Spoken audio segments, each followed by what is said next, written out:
சிரிக்கிறேன். சிரியுங்கள் தாத்தா. நிறைய எதையோ சிந்திச்சுக்கிட்டு இருந்தீங்க, இப்போ கொஞ்ச நேரமானா சிரிங்கோ. தாத்தா, நான் உங்களுக்கு அப்பா அம்மா இருக்கிறாங்களா? உங்கள் கூட பிறந்தவங்க எல்லாம் இருக்காங்களா? அவங்களெல்லாம் பார்க்கறதுக்கு ஆசை இருக்குது தாத்தா அப்படின்னு ஒரு முறை கேட்டீங்க. நானும் என்னுடைய கூட பிறந்தவங்க, என்னுடைய அப்பா அம்மா எல்லாரையும் புகைப்படத்தில் போட்டோவில் உங்களுக்கு டிவியில் நான் காட்டினிருந்தேன். எங்கள் குடும்பம் பெருசு. நாங்கள் அனைவரும் உடன்பிறப்புகள் 12 பேர். தாத்தா, 12 அங்களும் மாதிரியா? 12 பேரா அப்படின்னு கேட்டீங்க. ஆம் செல்வங்களே, யோசனாதர் கூட 12 பேர் இருந்தாங்க. சிஷ்யர்கள், அப்போஸ்தலர்கள். அந்த மாதிரி எங்கள் அப்பா அம்மா கூட நாங்கள் 12 பேர் இருந்தோம் அப்படின்ட்டு நான் சொன்னேன். அதை கேட்டு நீங்கள் ரொம்ப சந்தோஷப்பட்டீங்க. தாத்தா, உங்கள் கூட பிறந்தவங்களாம் இவ்வளோ அழகாக இருக்கிறாங்களே தாத்தா அப்படின்லாம் சொன்னீங்க. சொல்லிட்டு இப்போது தாத்தா, அதே மாதிரி உங்கள் ஃபேமிலியில் ஏதாவது இருக்கிறவங்கள பற்றி ஏதாவது சொல்லுங்கள் தாத்தா அப்படின்ட்டு இன்னொரு குழந்தை கேட்டுச்சு. ஓகே, இதில் நான் உண்மையை தானே சொல்ல போகிறேன் ன்னு ஆசைப்பட்டேன். ஓகே, அதிக நாட்களுக்கு முன் ஒரு ஊரில் ஒரு அப்பா அம்மா இருந்தாங்க. இப்போது தாத்தா பாட்டி, அப்போது அப்பா அம்மா இருந்தாங்க. அவங்களுக்கு முத்தாட்டம் 3 பேர் குழந்தைங்க. முத்து மாதிரியா தாத்தா? இந்த கடல்லேருந்து எடுக்காங்கல்ல, இல்லை இந்த அழகாக இருக்கிறதுக்கு அப்படி சொல்லுவாங்க. முத்தாட்டம், தங்கம் மாதிரி அப்படியெல்லாம் சொல்லுவாங்க. அந்த மாதிரி முத்து மாதிரி 3 குழந்தைகளை அவங்க பெற்றெடுத்தவர்கள். அதில் முதல் குழந்தை பையன்,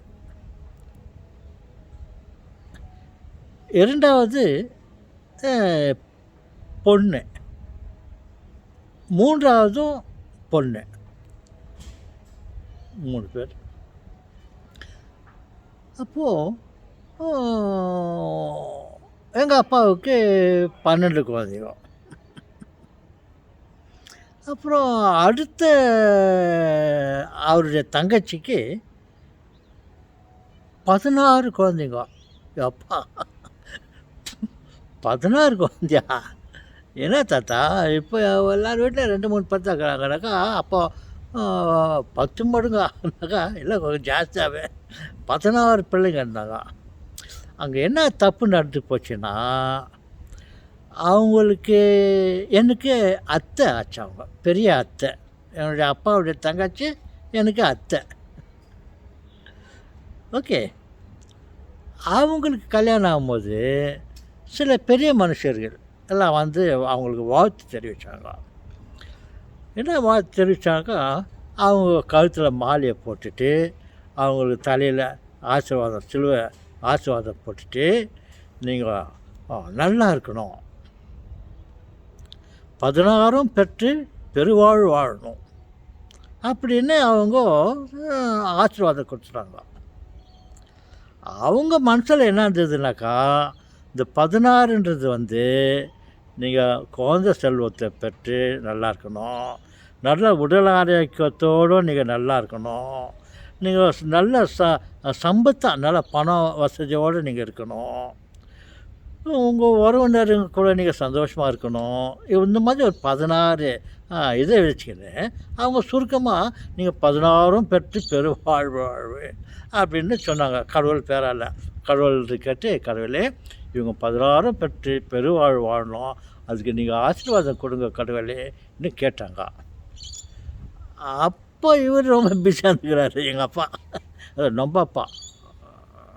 நான் தப்பிச்சுக்கிறதுக்கு இஷ்டப்படலப்பா. அவர் எங்கள் அப்பா உங்கள் அப்பா, உங்கள் அப்பா எங்கள் அப்பா அப்படி. நம்ம அப்பா என்ன பண்ணிக்கிறாரு, அப்பா ரொம்ப பிஸியாக இருந்துக்கிறாரு.